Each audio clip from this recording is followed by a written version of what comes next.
All right. Hello, everybody, and welcome to the November, or no, we're in the October edition of Scripting the Book.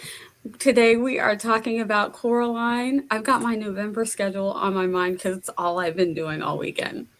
I think Madness. everyone is anticipating NaNoWriMo, so it's like I know. we're still in Yeah, October.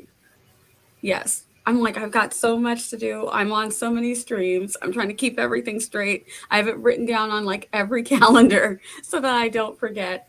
And then I've been like trying to schedule people because I wanted to have some more people on and do like trying to like sparse out where I can have it's been wild. But I think I've almost got it completely done.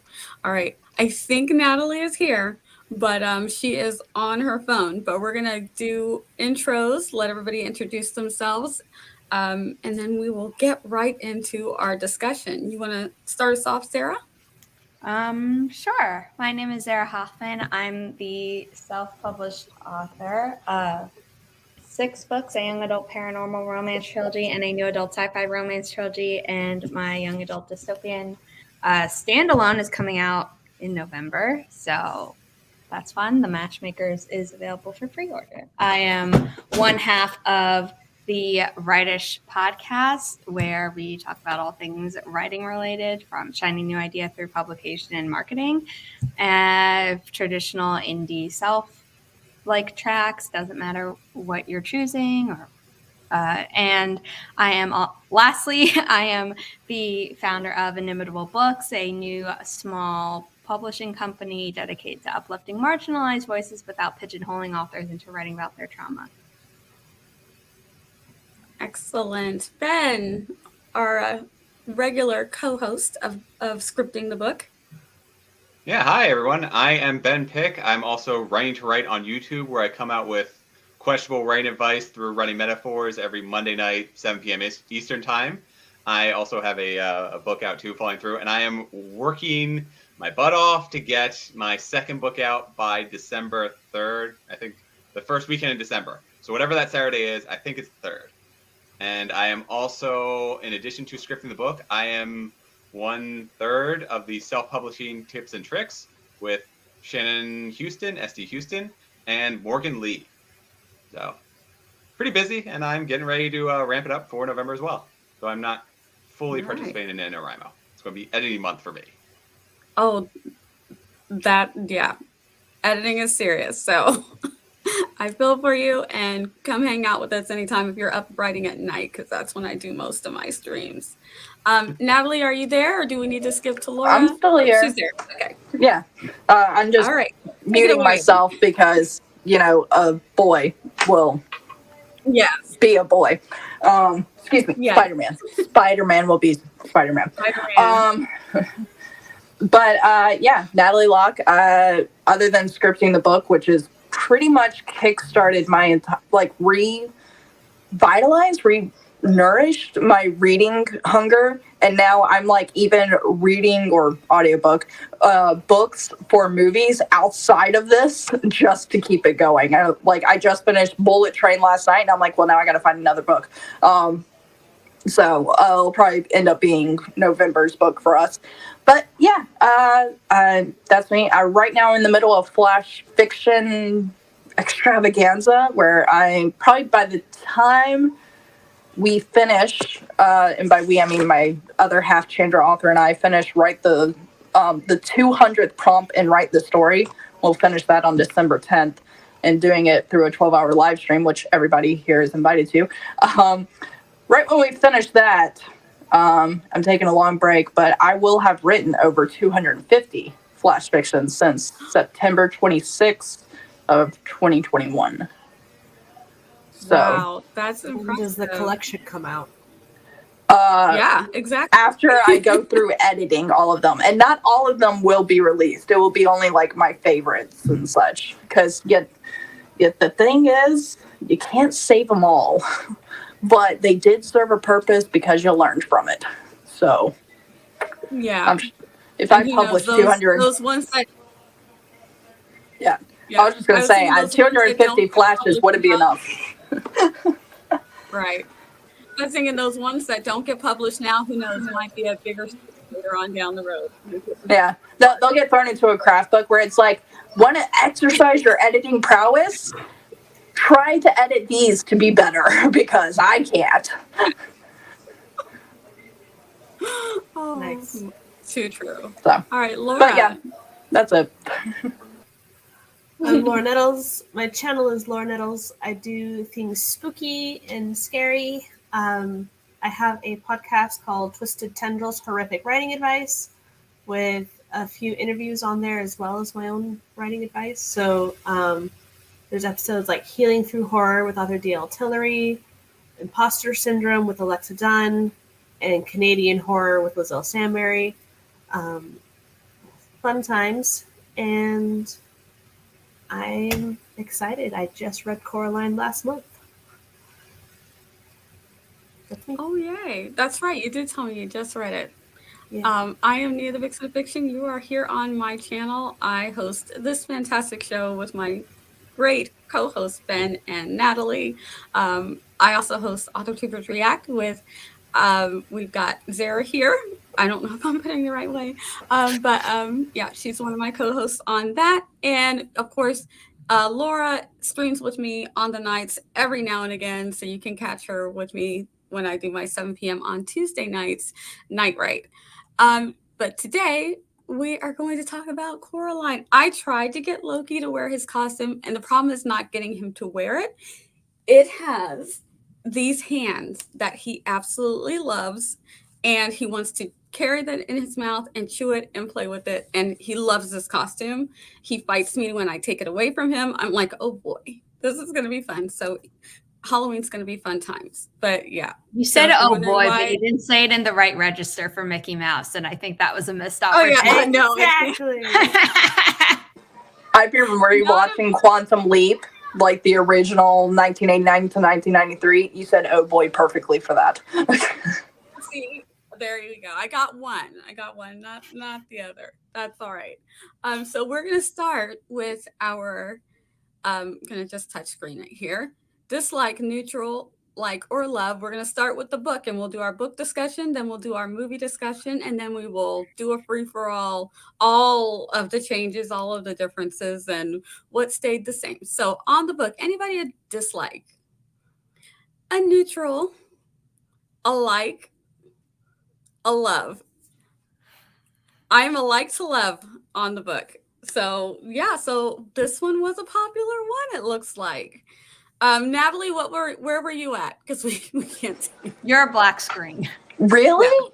Yeah. Oh, I had no clue. I'm sitting here staring at myself, seeing I'm waving my arm around. Whatever. That explains earlier. So now I feel like I have to fix it, but my computer says 10 minutes remaining on its update. We'll see. But I liked it, and I think it was fine. I overall, like, it definitely, I kind of agree with the mentality of, like, this is not a children's book. Like, at least I would say middle schooler is probably best. Yeah. I put it up there with, like, Goosebumps and stuff. That's the age group it should be targeted at. But other than that, yeah, it's fine. As like, we'll just gloss over, mutilation of people's eyes and move on. Yeah. Well, But it yeah, got the book published because the agents, or it was either the agent or the editor, but had told Neil Gaiman, this is too scary for kids. We can't do this. And then Neil was like, okay, give it to your kid and let them decide. Mm-hmm. And then the daughter of whatever publishing professional it was, had said, like, oh no, you need to publish this. And then years and years later, apparently there was a stage adaptation, which I have not seen, so I have no comments on it. And they were sitting in the audience together, and Neil, like, thanks the daughter, who at this point I think is a teen or something, and says, like, thanks to you, like, this book got published, and isn't that so cool? By the way, like, it wasn't too scary for you. And the daughter was like, oh no, it absolutely scared me so much. I just had to know how it ended. So I was like, yeah, Too scary I for can kids, totally see but that. also a great book. Exactly. Yeah, I think yeah, my kids watched the movie first, and I think a couple of them read the books, and they were like, "Oh man." I'm like, "Is it a So- little scary?" They're like, "Yeah," but fortunately, like they like it, so So they my were mom okay. bought the book when I was a kid and was like, I'm the oldest of 4. And so my mom's like, only you can read this. Your siblings are too young for this. Because she read it and was like, oh boy. So I read it and was like, oh, with the hand on the window near the end. I was like, oh my gosh. Yeah, no! that stuck with me. I don't know if all editions had illustrations in it, but the one that my school had illustrations in it, and so there was a drawing of the hand on the last page, and that stuck with me for Oh my a very long time. So that slightly Yeah. traumatized me. But Same. then I reread the book again a month ago, and that's not the part that got me this time. This time it was the melting father in the basement. I was like, holy Oh my cow, gosh, yeah, I that don't was remember this. Oh yeah. Yes, Father my Basement gosh. scene was the most traumatizing. Completely agree. I feel like Oh, go ahead, Sarah. no, I was gonna say that Oh, I I feel was like every time I read it, there's something new that I'm like, oh, that's traumatizing. It's like where I am in life and like what I'm picking up on that I didn't as a kid, where I'm like, this is all scary, but like the hand is the creepiest. And when I was the first time I read it, and as I've gotten older, I'm like, no, there are other things that are potentially more scary. Yeah, it's like if it's something didn't get you the first time, it will get you the second time, which I think is one of the brilliance of this book. I think you're so like creeped out by the one thing, you might gloss over the other, but then the next time you read it, you're like, okay, you're anticipating that, and you're like, wait, where the heck did this thing come from? But the scene when she's in that cellar and she has to stop on the stairs, and she says that it tips its head, and she realizes it's listening for her, and then it comes after her and she has to bolt out and is trying to like close the cellar door behind. I was like, I do like, remember my literally, like, heart rate picking up hold as your a breath. kid while reading that. So like while that wasn't the thing that haunted me after having read it, I do remember it scaring me in the moment. But then it's like as I've gotten older, I'm like, no, that's straight up terrifying. Like I think that's somehow more scary than like some like slasher and jump scare films, which I don't do well with either. It's Yeah, I don't like the jumps either. Like, I'm like, why? But yeah, just the reading, because I'm very visual when I read. So when I'm reading that the head tips and she realizes that it's listening for her movement, it's like she's a child. I'm like, run, just run, just run. So yeah, the way that that was laid out was, yeah. And what does anybody else have any overall thoughts about the book? And then we'll go on to Gaiman's storytelling style, and then the world building and execution. it is a childhood favorite of mine. And I want to give it to my younger cousins, not the ones who are like literal babies right now, but I didn't want to give them to my younger cousins when they were too young. But now they're like 12 and 10. And I'm like, is now an okay Are they time? ready? Or am I still going to be the one who's traumatizing them too early? My daughter's 12, and she's actually into like It and Insidious and the Conjuring movies and stuff. So I have no problem giving it to her. Yeah, but like my little cousins Yeah. are not into scary things, and their parents like decided not to expose them to certain things like as a kid, even though they're like pretty normal. Like I honestly don't have confirmation that they've seen any Disney princess movie. Like from Renaissance era, I'm pretty sure that it was like, no, we're not doing the older ones where it's like Cinderella and Sleeping Beauty and Snow White, where they all have like very questionable lessons. That's just The Little Mermaid, let's be honest, and Beauty and the Beast, and not going into that, but it's like, so they haven't even seen Maleficent in the fireplace. They haven't seen,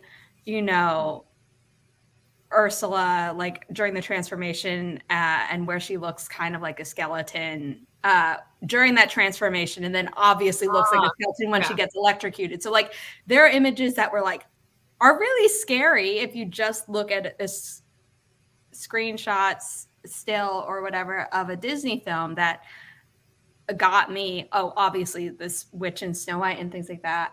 That I love because of those, Mountain and Coraline Fantasia. wasn't too scary for me. But because I have no gauge on what they've seen, that I'm like, I really want them to read like my favorite book before they're like too old to be like, wow, you like that book? But also I don't want to be the first one to give them something scary and then have their parents be like, what'd you do? And I'm like, I don't know. Yeah, but that's what aunts are supposed to do. Right. It's this. No, this is not the book to test those waters, because if the child is terrible, it's gonna be terrifying. But if like, they're I not, couldn't do Goosebumps. like, if they're reading Goosebumps and love Goosebumps, then I would say, okay, they're ready for this.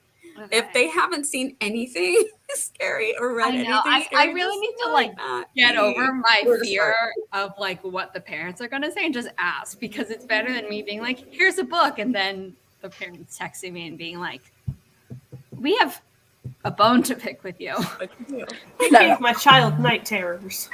Yeah. I'm not sure which is worse. The people who give gifts that make noise to kids, because I honestly rather my child read a book and have nightmares, I think, over toys that make noise. So call me old-fashioned, I guess. No, I agree. I have a cousin who's a toy inventor, and he went to a convention and brought back a Furby. And we all know those things are of the devil, and like not Lucifer on Netflix, not Lucifer in Sandman, which was the inspiration for Lucifer on Netflix, and then was also played by Gwendolyn Christie in Sandman. Not talking about that, like the actual like, ooh, scary, you don't want that part devil. And I took the batteries out and it still made noise, and Riley, my dog, was barking at it, and my mom didn't get why, and I was like, Mom, you missed all the ads for Furbies because I never asked for one, but there's a reason. They are weird. It's like they don't really turn off, and when they shouldn't operate, they still do. Don't. We took the batteries out, and that thing was talking. And I was like, an irrational fear of going to my car back when I had a car in the middle of the night and there being a Furby in the backseat. Like, that's an irrational fear I've had for years. Oh, I thought you were going to say that, like, someone would have put a Furby in, and I was going to be like, what sick MFer would do that to you?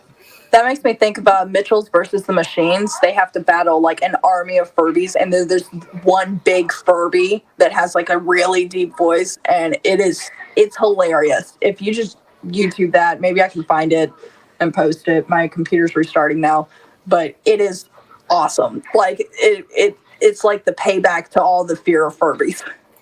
Well, there was a whole thing in like the Kim Possible animated film, like A Stitch in Time, or was it I think it was that one. There were two. One of them had basically, they basically made a joke of, Happy Meals, and there's always a toy in it. And then in the movie, they all came to life and created an army, and then they got really big. And I was like, a Furby in real life is still scarier than this concept. Yes. I think if Neil Gaiman wrote a children's story or middle grade story involving Furbies, I think the world would be terrified. It would just, the things We'd the Furbies never would sleep do, again. like, we would never, no, we'd want no furry thing near us.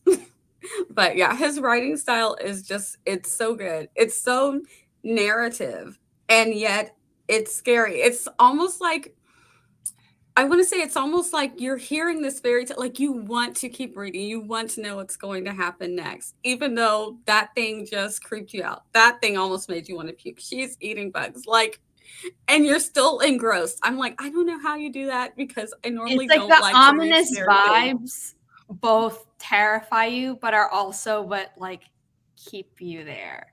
because you're hoping that it gets resolved in a way that you're like, oh, I don't have to be scared of this. And then you get to the end of the book, you're like, oh no, I absolutely had reason to be scared and it did not go away. Yeah. And he has such an incredible way of getting us emotionally wrapped in such a short amount of time. Like there was, I guess, can I do this now or do we want to do like our favorite points in the story later? No, you can talk about your favorite points in the story. Okay. Because the scene that I really liked was the wasp scene with the dad. Because it didn't translate to the movie and it wasn't included. But in the books, they're exploring some junkyard or whatever, and then all of a sudden the dad goes really still and he's like, Coraline, you gotta run. And she's like, what's going on? What's going on? He's like, just like run now. And so then he stands still and you don't know what's going on. So she just takes off because she recognizes the danger. And you find out later that he was being stung because they had, stepped on a wasp nest or something. So he's got like a lot of damage there. He's been stung several times. And then afterwards he stayed long enough to save his daughter. And then he starts running a few minutes later. And that scene was just so incredible to convey the love of the parent. It's creepy and dark, and it shows Coraline kind of doing what she's told or just already being prepared with the dangers of the world and knowing when to run and when to stay put and save somebody else. So it kind of instills this lesson that she later uses. Yeah, it was a really good lesson in bravery versus doing what you have to do, because she says in that scene, it's like for her father there was no question, this is just what had to be done in order for Caroline to be saved. So he didn't feel brave staying and getting stung because it's what he needed to do for her. But when he had to go back for his glasses, knowing that he's going to be stung and bit up by these wasps, that's brave because he knows how much it's going to hurt at this point, and he's doing it for glasses for himself to get this thing. So she felt, and so there were a lot of lessons in this. I like the lesson of parents pay a little bit more of attention to your kids, and also kids appreciate the parents that you have because maybe they're doing their best.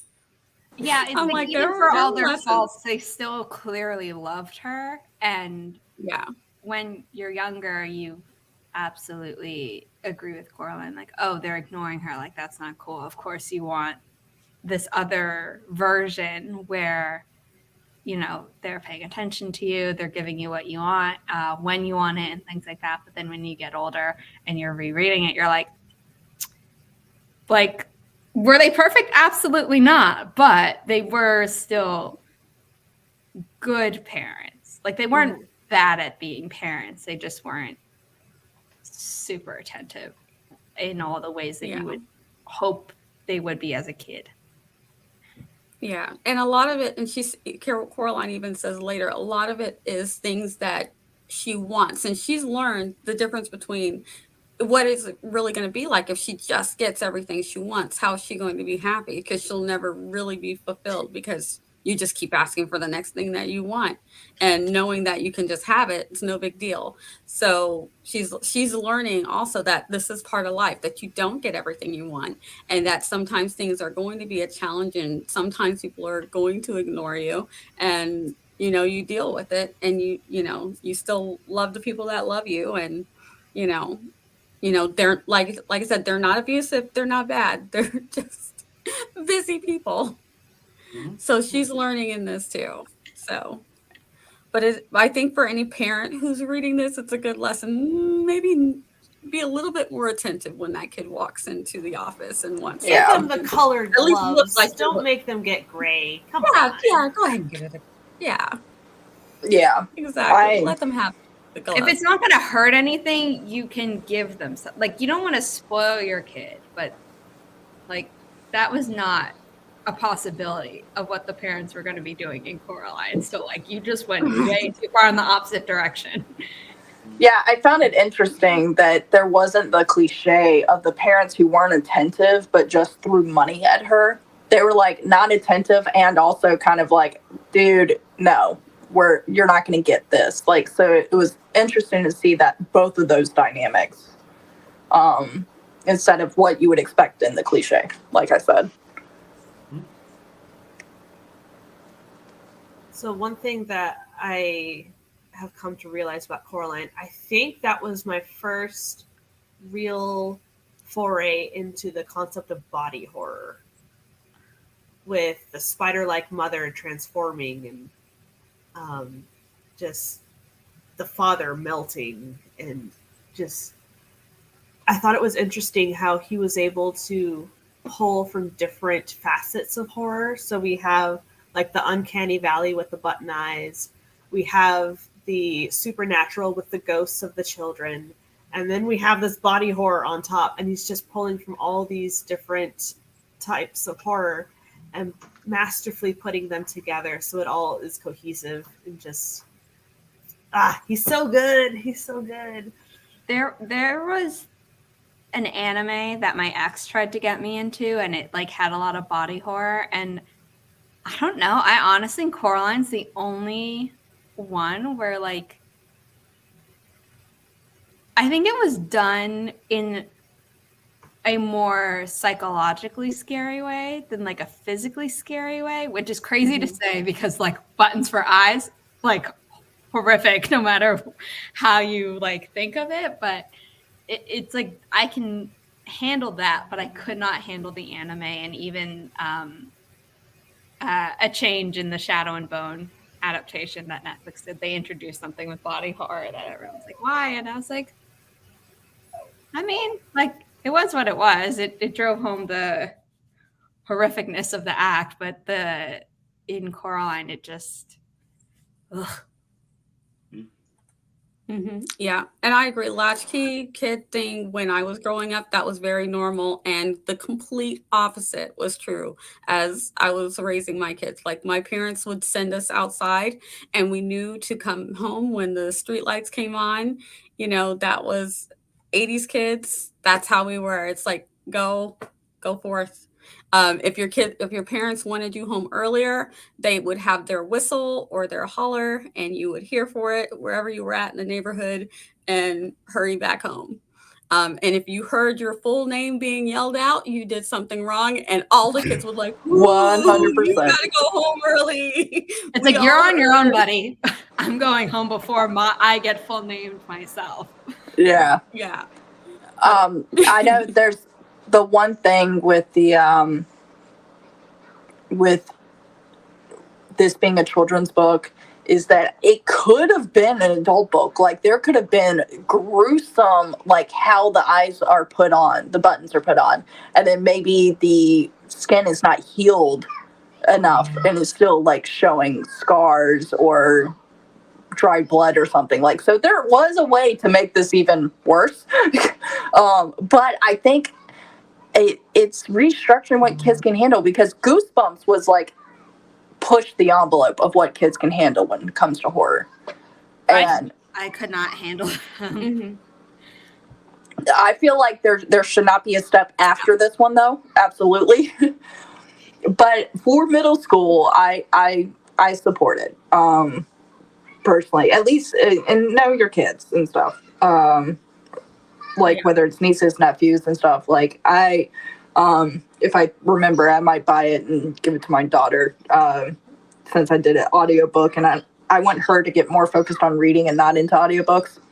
That's I feel like it's a luxury for adults for audiobooks. I don't want my child, if she's able to read, I want her to read.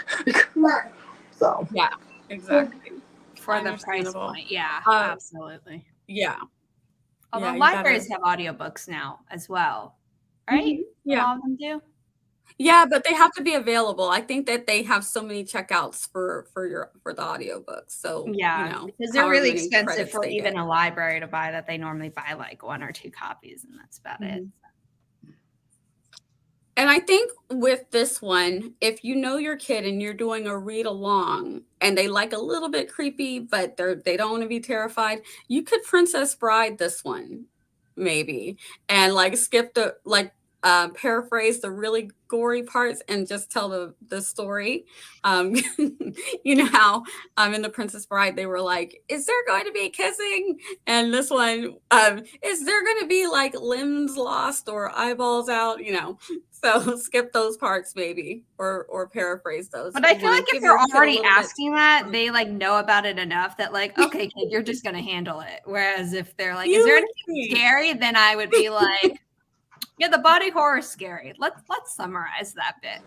I will say, if it wasn't a needle hand, if it was like things from the Addams family, it would be a little easier to handle. But being needle like, it just, and having that sharp side, it just brings a whole new scariness to it. I mean, even Thing from Addams Family, the concept of it like is creepy. But when you see Thing, you're like, oh, it's funny, it's humorous, it's not like scary. Yeah, it's the context, because thing like was like Chewbacca almost a little bit, like this personality that you couldn't quite understand, but or for an adult side, Thing is Silent Bob to Gomez's Jay and everything. Like, I'm making so many references that are way off the wall, but you get my drift. Absolutely. Do we have any other thoughts on the world building and execution in the book? Yes. Go for it, Laura. So this opened my mind to the idea of there can be worlds that aren't fully created yet that characters can explore. Like Coraline starts going through the mist and it's just white because the other mother hasn't created that part yet. And I was like, oh my gosh, this is so cool. So just this whole concept of like, you as an author don't have to create everything as well. But just this idea that a character can be like an author and create a world and pull somebody in and have them explore the boundaries of what is known. Like, it's just so stinking cool. Yeah. It was like there's what she could see and how it looked like it should look at first, but the further along she goes, the more distorted. And she's like, how did I even think she looked like Mother? She looks nothing like Mother now. But that also, at the further out she goes, the more nothingness there is, because the world is only so big, because that's all that Mother or the Beldam has made. That's it. Yeah, the other mother has made. That's it. So yeah, I think that's, and especially doing it with horror, because I believe I had already, I know for me, I don't think I was exposed to really doing realms in horror very much. I always saw realms as sci-fi or fantasy. So this is a good way that shows that that otherness in other than Poltergeist, that it's like a bubble me, though, world, as a child. bubble universe. Yeah, and just just claustrophobic. That it could be something nice. Yes. So, I just have to say though that like the passageway like even seems like something that the Beldam is scared of, and I'm like, I don't even know how much I want to think about that, because like, if anyone asked Neil Gaiman, I'm sure he'd come up with something. And it's like, don't want to traumatize myself today. What is the furry inside of a mouse? What gross? Like, yuck. That's what it felt like when she was trying to leave the last time. I'm like, what is that? It's so creepy. So very well. That was very well done. And there were theories going around about when she actually went in and when she left to go back out.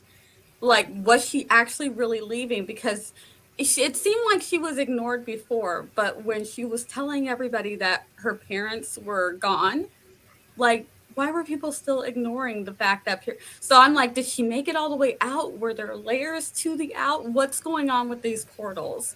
Like, it was just a little bit weird that if your parent has not showed up and has not told you where you are, and it's the middle of the night, early You're morning running out now, of you haven't food. seen them. You would think somebody would be like, okay, child, come with us and let's try to figure out where your parents are. Nothing. So it's like, was she all the way out? What's going on here? And I don't think we get to find out You're what going that more was about. It Inception with was this. very, very crazy. Yeah, and kind of to build off on Yeah. that, I really like some of the world building where it felt like.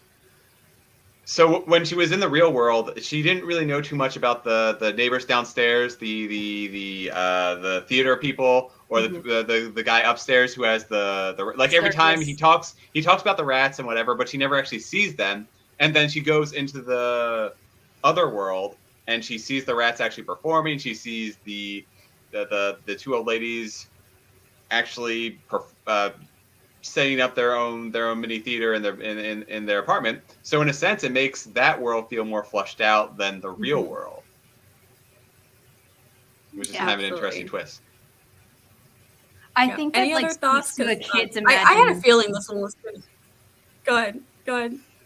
Oh, I was just gonna say that I feel like as a kid you don't like understand everything about the real world, but if you're making up a creative world, obviously we then learn that she's not the one making it up. But like, if you're the kid creating a fantasy world, you know everything you need to about it, unless an adult's like, "What about this?" and the kid's like, "I didn't think about that. Here's an answer," type of thing.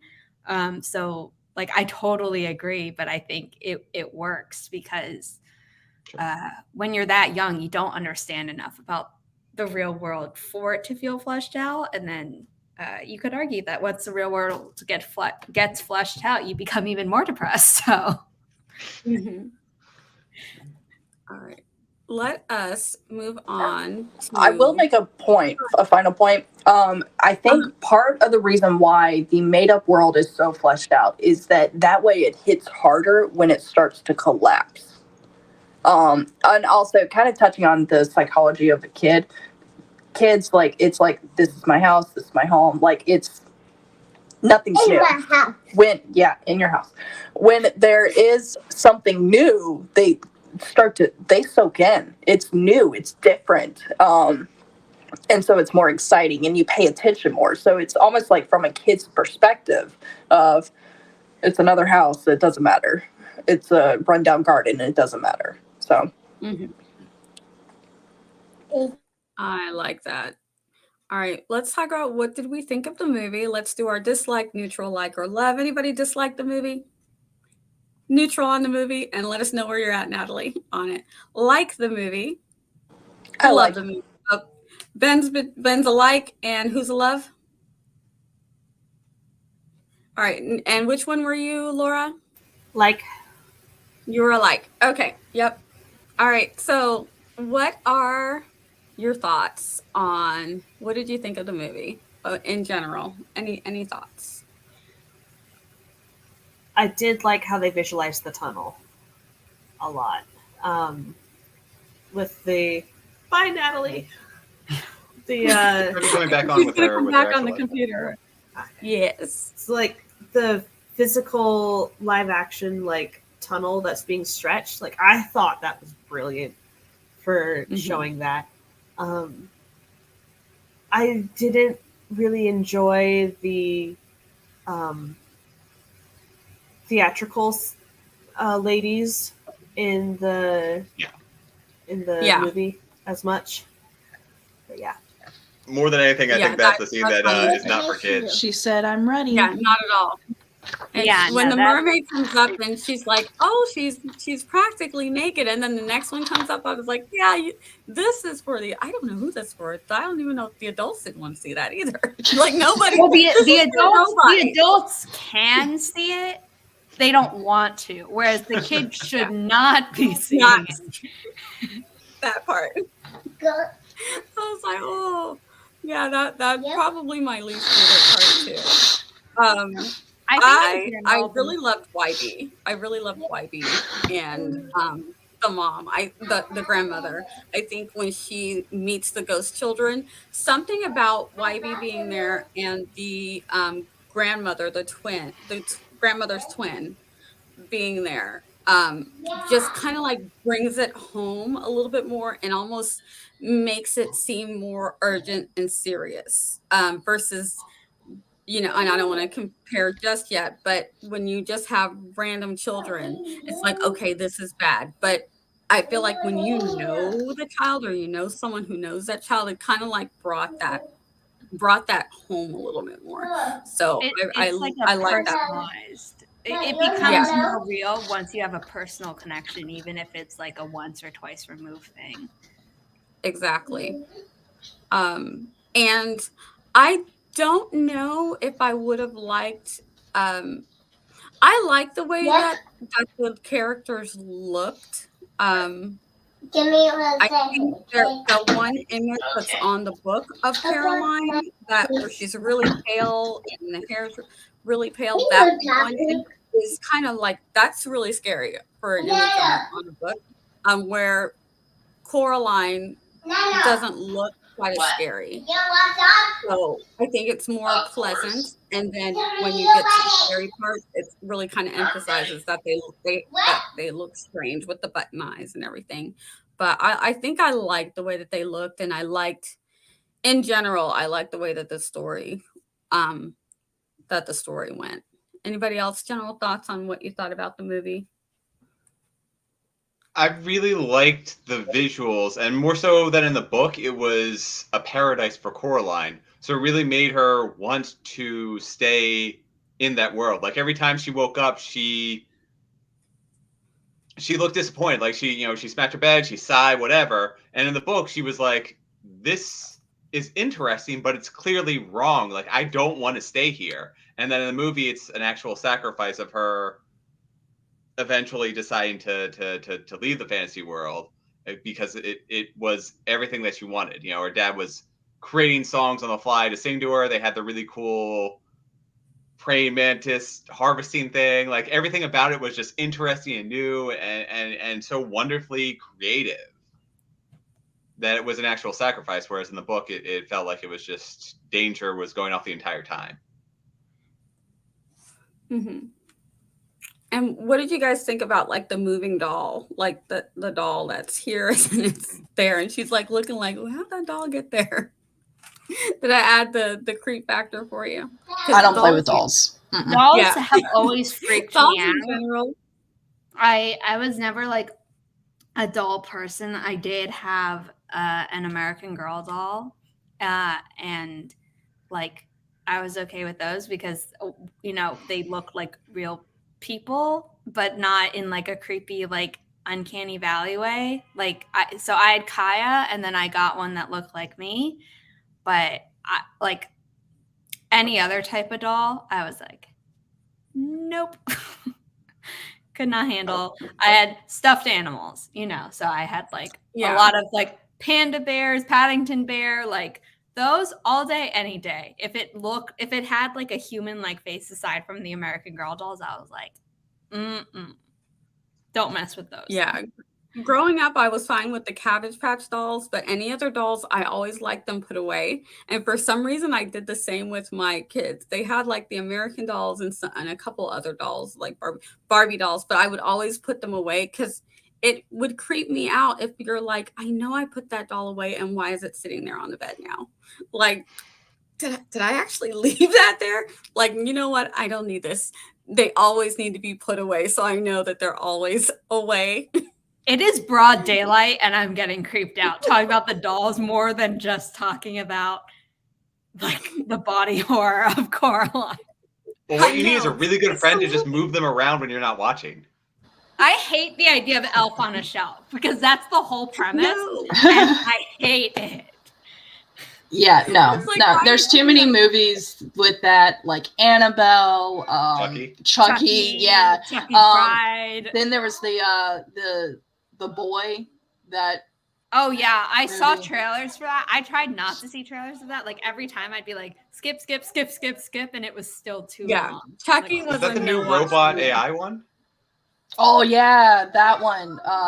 Nice to have a friend or something. I know it plays. I don't know what that is. You probably just like It's screwed up my Google recommendations by saying it, so I'll find out soon enough. But like, I'm trying to think of the name, but yeah, actually, that looks good. I want to see that one. Anyway, In What other did we news, think back to of- the story. Yeah, what did we think of the voice acting? Did they bring the? Did you like the characters? I think it was Terry Hatcher was the mom. I forget who was the dad, and Dakota Fanning, I believe, was Yeah. Coraline. yeah, I thought it was good. Because when I watched it the first time, God, my daughter was probably like 1 or something, or no, she would have been older. She would have been like maybe 3 or 4. But I thought it was good. I didn't catch like actors' names, like when certain like famous voice actors voice, and I'm like, I can't stop seeing their face. This is annoying. But this was actually, I feel, well done and like believable. I remember the dad promptly. I knew it was Dakota Fanning, or like I recognized the voice. I was like, I know this from somewhere, and I had looked it up. But other than that, like, I was just completely in the story. It didn't matter Yeah. who the actors were or anything. And then finding out later that like the actor who is Bobinski like was also the villain in the original Kung Fu Panda. You're like, good on you, dude. Like, Good on. Good job. like you're a good voice actor. I was but not in seeing the moment, I Kung Fu Panda. wasn't thinking like, I've heard you in something else. Well, it's the same way with the cat and Keith David. Yeah. Like the entire time, it's like I know that voice. At the time, Yeah, I that don't was a good think one. I'd seen or heard Keith David in anything else, but like since then, I can obviously go back and be like, yep. Yeah, and normally I recognize Terry Hatcher's voice, but it didn't throw me off at all. That I wasn't like, oh, that's Terry Hatcher every time I would hear the voice. I'd be like, nope, that's Coraline's mom, that's other mother. You know, I'm like, it worked. It blended. I thought they did a really good job. And not to mention that you're watching all the visuals at the same time. So it maybe helps that you aren't actually seeing their face. But yeah, the voice acting was really good, I thought. Let's go to, because there were quite a few differences from book to movie. For me, the main one that stands out is the change of the YB family. So we get YB, and we know that he is living with his grandmother, and she has this doll. So then we also have the addition of a doll in the movie. And in the book, YB, what is their last name? I have it written down. The Lovett is their last name. So there is a Lovett that's lived in the Pink Palace before Coraline's time, and that's the Lovett reference. So I like that they actually brought the Lovett family in, and we get YB and the addition of the connection, that tighter connection to the family and to people who have lived in the house, so you can actually see and feel that a little bit more. And so then also it makes more sense that like, okay, it's like that's where the other mother like has her connection to like the real world. And so the fact that the grandma's sister went missing, it's like, oh, well, because they were in the house and the doll like appears in the same house every single time because it's all there. So it felt more connected, like you were saying. But then why does the grandma let Coraline's family come in? I'm just saying, like, that still baffles me. Because I think that the grandma doesn't know. Go ahead, Ben. I was going to say it might be that they didn't know that they had a kid, so I thought it was just a couple or something. Yeah, because we do get that part where YB's there. I don't know if YB actually lives there or if he's just there all the time because his grandma's there. But the grandma has told him about the doll, and then she is upset when he gives the doll to Caroline. She's like, you need to get that doll back. So he's like, I kind of need that doll back. What am I going to tell my grandma? And Coraline is like, why? Like, no, you gave this to me. Yeah, so I don't know if she thinks that if the warning about the doll is enough, and that as long as Coraline never gets the doll, it's not going to be a problem. So yeah, we don't get that information, but it's a little bit more information than we get in the book. A lot of what's left in the book is left to the imagination. We're like, we don't know why any of this is happening, but it's happening. Here we are. Here we are. I think so- the movie like gives you more information, which is cool, but it doesn't fall into the trap of like more high budget like horror things where it's like we can show you the scary thing, so we're going to, versus like lower budget horror movies, it's like we can't show you the thing because we don't have the budget for it. So then if you're stuck worrying about what the scary thing actually is, it's more scary. So I think the movie like struck a good balance of here's a little bit more info, but not so much that we lose the scariness. Yeah. And we also had the father in the garden when he's like a praying mantis, not a lawnmower, but like a plow or something like that. And he's like that's where he's trying to warn Coraline that, you know, you got to get out of here, but you can tell that he's not in control of his actions. So Yeah. I thought that was really interesting the way that they did that. I think it was a little less scary to me. I think the movie in a lot of ways is less scary than the book, but like I think it keeps the general vibe of it, so I don't think it's a bad adaptation, but I think it was very clearly trying to make it more kid friendly, except for that circus performance, which we already talked about, where it's like, what happened here? Yeah. It's like I thought it seemed more kid friendly, except for that excerpt. Like, what's happening? What happened? I don't know. I mean, even the climax with the spider, where she's sort of trapped on the web, and then That was so well done. It was well done, but that's one of the scary, like in my mind, that's one of the scary scenes in the movie where other mother becomes a giant spider and Coraline's falling and trapped, and she's got to climb her way out. Oh no, I mean alerting like her. it's I'm not saying that like there's nothing scary in the movie, but it's like for the parts that the movie actually did from the book, like versus like something that it maybe left out, I'm always like, book version was much scarier.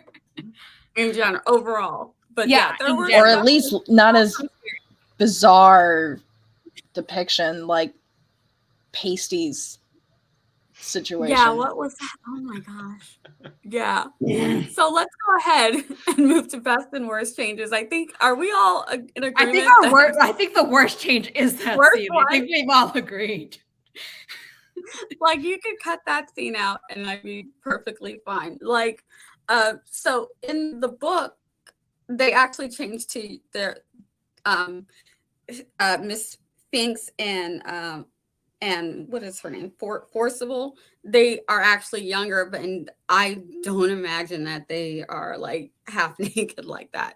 So that's just much better. At first, I was like, "Oh yeah, they're gonna keep them old," and then the other one popped up, and I was like, "Oh, oh my, what is happening here?" Don't really want to look, but yeah. Not a great change. Anybody else got any changes that they were like, nah, this worked better in the book?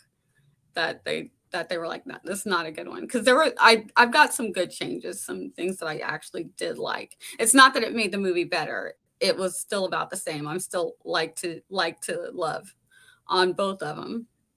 But anybody else any worse, or does nothing else compare to that? Well, like I don't think like I like the addition of the doll, but I wouldn't say like, oh, that's like the best change. Or I think if I had to say best change, I would say what Ben said earlier, where it's like the other world actually is a paradise. Like in the movie. Like I do think that's probably the best because it does story and visually and Yeah, the colors and everything, like it was a 180, like from the bland monotone. Yeah. How about you, I Ben? don't know. I was going to say, I'm on the fence about whether or not that's a good change or bad change. I mean, it tells a completely different story, but I like in the book how Coraline is shown to be intelligent immediately because she recognizes that this is a problem and this is wrong. And even if there were, it changes her character. So in the book, she seems much more intelligent than she does in the movie. And they're telling slightly different stories in that point. So I don't know if it's like a good or bad change. It's just a different change. Mm-hmm. Yeah, I'm going to say for me, the best change was, of course, the addition of YB and the grandmother twin. Like I said before, just adding that connection, I thought that was brilliant. Um, my worst change, that was it. And then there were neutral changes. The doll, definitely for what I felt like was taken out from the movie. The doll did add that creep factor, because I think everybody's had that feeling when they saw the doll just laying there and you're thinking, when did the doll get there? How did it get there, and why?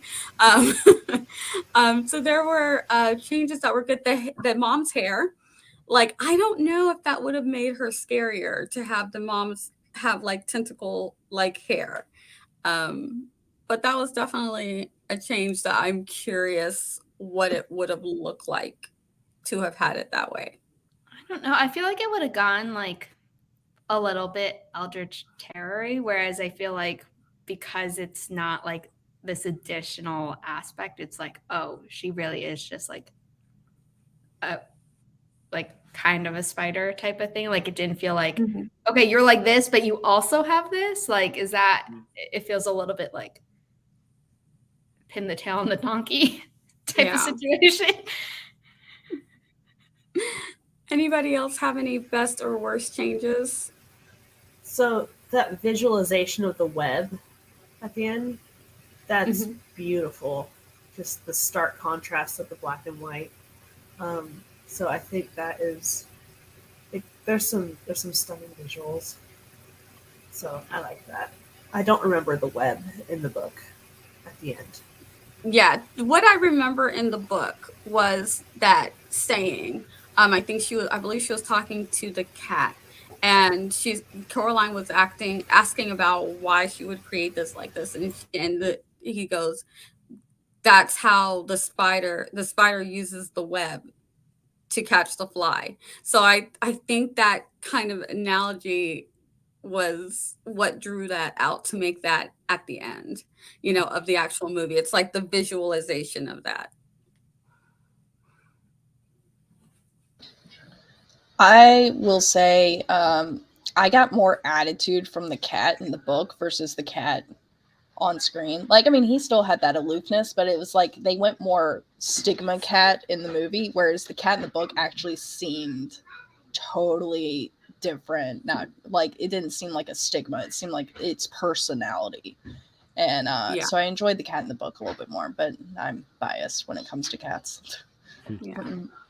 I would say I also thought that the parents were a little bit ruder in the movie than they were in the book. Absolutely. Like, especially the mom was like, Coraline, go I don't away. have time for you right now, basically. It's like, if I do this for you, will you leave me alone? And then it's like, oh, it's just a brick wall. I don't care. We agreed. Yeah, it's like actively mean. Whereas in the book, you can be like, is it great? No, but. Yeah, they were just aloof and unattentive in the book. And in the movie, they were definitely more like, Coraline, we are trying to work. Go do something else. Go. It was almost like, almost borderline like emotional abuse, mental abuse. It's like, you're maybe annoying. even neglect. We don't want you here. Yeah, like where you start to question, why did these people have a child at all? Oh, you immediately, or at least I immediately questioned it. It came out in 2009. So I was 12 when the movie came out. And I was immediately like, the parents in the movie should not have had a kid. If this is how they're going to be acting. Yeah, they were worse. It was like a little bit, they were definitely, I still wouldn't consider it abuse, but it was definitely, they were just extremely dismissive of her in a way that seemed much more intentional versus just being aloof and just into their work. They were actively like, you're bothering me. Yeah, like, it wasn't a like, not now. Like, I'm staring at my computer screen. I'm not even looking at you. And I'm just like, not now, which is like dismissive enough. But to be like, No, like get out. I'm busy. There's a difference between give me 5 minutes and I don't want to see your face again. Yeah. Yeah. So let's go to, because I said we were going to try and keep this one at an hour, and we are right there. Any final thoughts on Caroline? Anything that we missed, or anything that you just wanted to have to get off your chest about the book or the movie or the comic book if you read the comic book? I did not know there was one. That's Yeah, interesting. there's a graphic novel, and I want to Yeah, read graphic it. novel. Part of me is like, it's gonna be the book, but visualized, so it's gonna be scarier than the movie. Do I want to do that to myself? So I had a good one. I will say, go ahead, Ben. No, it's all you. Oh, I was just going to say, when I heard that there was a graphic novel, I was kind of hoping that it had more of their style, but it was just more of a general comic book graphic novel look, not that special style that Gaiman tends to use in his book. Who does a lot of his things? Oh, I forget what his name is. Chris. Oh gosh. Chris Riddell. What is that? Yes, Chris Riddell. Chris Riddell. That's exactly what it is. I love that style. So I was hoping that it would be a little bit more in that style, but it was just general. So I was like, oh, that's why I didn't buy it. I was gonna buy it, but then I was like, oh. I ended up getting the illustrated, just the regular 3-book set with the cool looking pictures on it. Yeah, according to pulled it up, and it said adopted and illustrated by P. Craig Russell for the graphic novel. Yeah, and it's fine. It's fine. The images are all fine. They look, but they're like, I was just hoping that it would be like that, have that special and unique look. And now my kids are hanging up a picture in the other room, so I'm gonna mute. Anybody else? Final thoughts? Yeah, I got one. So this is for Richard, even though he's not in the audience right now, but he might be later. So when Coraline went back from the fake world to the real one, her parents were really appreciative of the first time. Her parents were really appreciative that she was there, and they tried to engage her. And one of the things they did was they made homemade pizza with peppers, sausage, and pineapples. And even when she was thankful to be alive and glad to be back in the real world, Coraline refused to eat the pineapples on her pizza. So that's just my fun, sarcastic note that I took in there. Can I share my screen real quick to show the cover that I grew up with? Like, this cover, oh my gosh, it's just brilliant. That's the one I read in middle school from my middle school library. That illustration has been burned into my mind.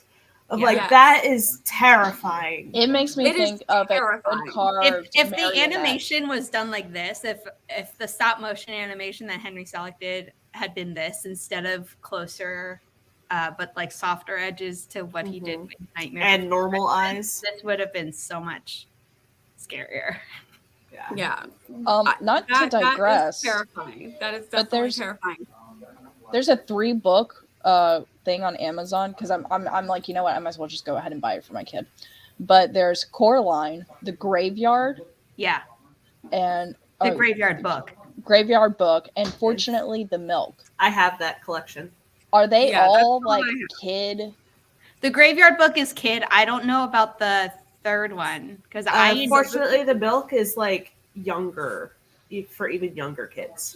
Okay, so if I get all these, like appropriately younger, or like Coraline's a kid's book. No, it's the dad goes to the corner store to buy milk so the kids can have their cereal, and gets abducted by a dinosaur in a time machine and goes on hijinks to try and get back to his kids to bring the milk. Why is that grouped with Coraline and the Graveyard Book? I don't know. Not at all. It's really cute. Okay, to go with my dark humor is, I'm assuming it's to give an answer for, this is going to sound horrible and I apologize, but this is where my mind went right away. It's to give hope for all those dads that said, I'm going to get milk and never came back. Well, yes, absolutely. But when you're not going to get milk. But when you said the milk thing, I was expecting it to be like Neil Gaiman's take on like milk cartons, which, if you don't know, like Missing Kids used to be put on milk cartons. And there's another book not by Neil Gaiman at all called The Face on the Milk Carton, which is like terrifying in a different way. And I also read it around the same time I read Coraline. I was just like, oh, that one was a lot scarier. No, it's cute with a lot of illustrations. Like the Stegosaurus is the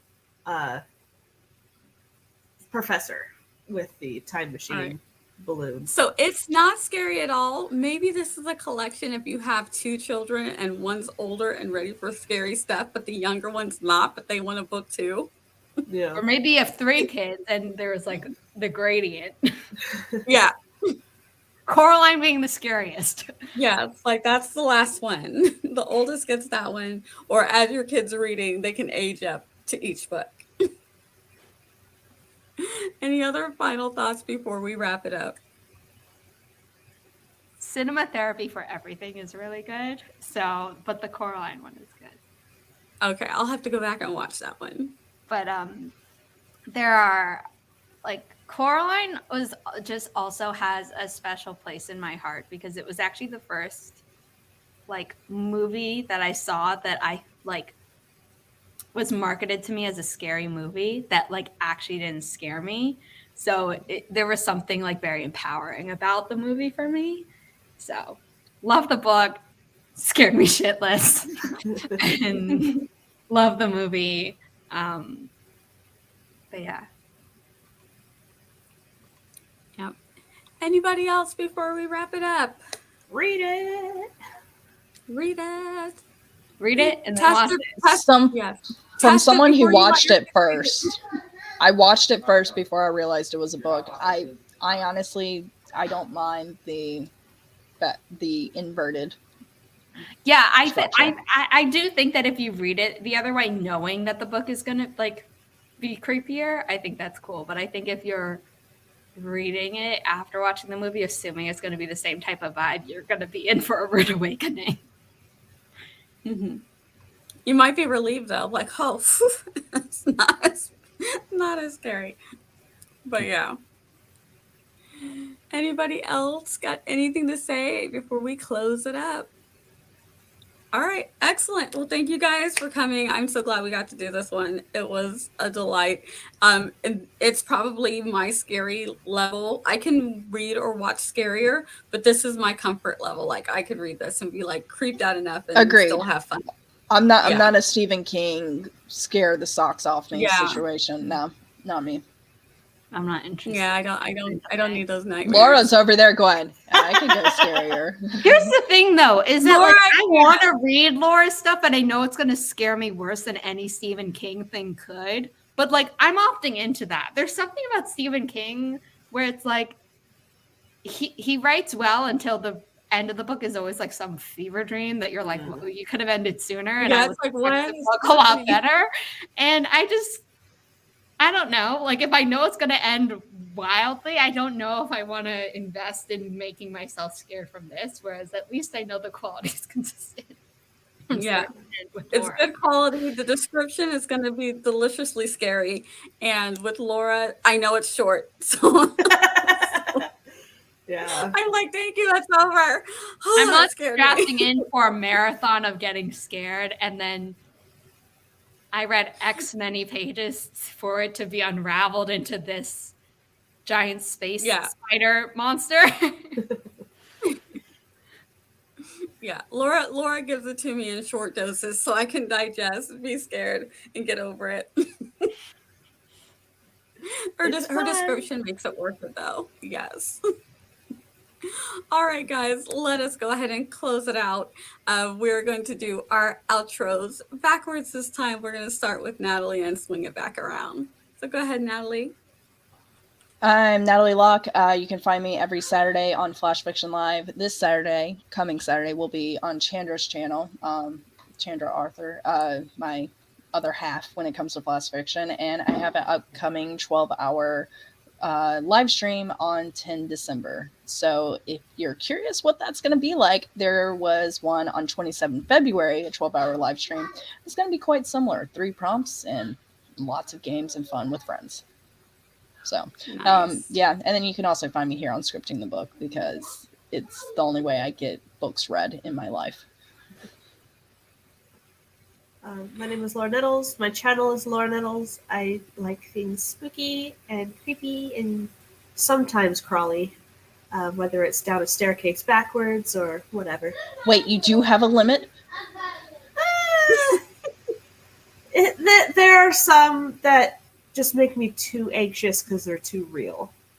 So yes, you do have a limit. Sometimes Yeah. you might cross that limit, but technically it's there.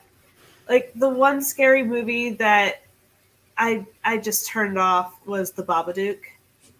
Like, it's not that it was scary; it's that it was just I just couldn't handle the anxiety of Yeah, I the couldn't. kid. It's like, oh, Yeah. But yeah, I don't know. I like doing things. I have podcasts. I will be participating in NaNoWriMo this year, so keep tuned for vlogs. I'm doing a fall horror collection, so this is gonna be fun. But yeah, that's me. Nice. I am Ben Pick, also Writing to Write on YouTube. Monday night, 7 p.m. Eastern Time, I come out with my videos. I'm also going to be doing a live productivity sprint midway through November. I think it's the 14th, so whatever that Monday is, second Monday. And yeah, hope I'll see you all there. Okay, awesome. I'm Zara Hoffman. I'm the self-published author of 6 books, a young adult paranormal romance trilogy and a new adult sci-fi romance trilogy. My young adult dystopian romance is coming out in November and is available for pre-order, The Matchmakers. I am one half of the Writish podcast, where we talk about all things writing related, from shiny new idea through marketing and publication, regardless of what track you're doing. So self, indie, or traditional. And second to lastly, I am one of Nia's regular co-hosts on the Author Tubers React Show, where we talk about the industry or authors behaving badly, and then do hot takes and fun would you rathers and things like that. And then I am the founder of Inimitable Books, a small publishing company dedicated to uplifting marginalized voices without pigeonholing authors into writing about their trauma. Love it. And I'm Nia, the Vixen of Fiction. You are here on my channel. I host this fantastic show with Natalie and Ben, and I also host Author Tubers React, where Sarah's one of my co-hosts. I stream on Tuesday nights, where you can often find Laura Nettles hanging out with us. And yeah, our next book is going to be Little Women. So if you're available on the 13th at 2 p.m. Eastern, come hang out with us and talk about it. If you read the book and watched a variation of the movies, I have my favorite, and you want to come on and talk about it with us, let us know. Shoot us a message and we can see if we can work that out. So yeah, Little Women is our November read. The How the Grinch Stole Christmas is going to be our December read, so it's going to be an easy read, but you can watch the movie at that time and come join us in December for that one. And that is all. 2 we movies got. and 1 30-minute special. All right, I'm just saying. Yeah, it'll be fun. Yeah. The book's going to be easy to read, Is it 2 movies? and then work your. I think it is 2 movies. Yeah, because there's the Benedict Carrey. Cumberbatch one, the Jim Carrey one, and then there's the cartoon special that is The cartoon ones scared me so badly because of the Really? art style. Yeah. So either way, lots of things to Yes. absorb. Yes, we'll have a good time. So come and join us. I will be doing a NaNoWriMo kickoff on the 1st during my 7 p.m. stream. If anybody wants to come along and write with us at night, because that's when everybody usually leaves me alone and lets me be like Coraline's mom and go so I can do my thing. Without being mean. Without being mean, right? Because they know, and they're old enough now that they don't want me to bother them anyway. Just so not come cool along. anymore. Right, not as cool as I used to be. Everyone is linked below. I was supposed to add a couple things, but they will be added. I promise. I will. It's been a long weekend, but I will add Natalie has a website that will be linked below right after this. And Zara has what did you have that you wanted me to add to? Oh, it wasn't for me, but it was saying Oh, it was Barrett had Barrett. a Oh, page. gotcha. Barrett, our good friend who couldn't make it, does have a Ko-fi, and Zara is our Ko-fi ambassador. So if you need any help with Ko-fi or want to know what the benefits of it are, shoot her a message. She will tell you and encourage you to get started. And she So also thank has you a guys. how-to list as well, Yeah. like how to get started. So Yes, worth it. absolutely. Yep. Thank you. It's Thank you. Oh, did Natalie Locke Books. Books. My bad. I'm so sorry. Natalie Locke Books. She's gonna fix that, and it'll be in there for you guys. Let me close it out now, and everybody, I'm gonna remember to hit the end of the live stream. Thank you guys. Bye.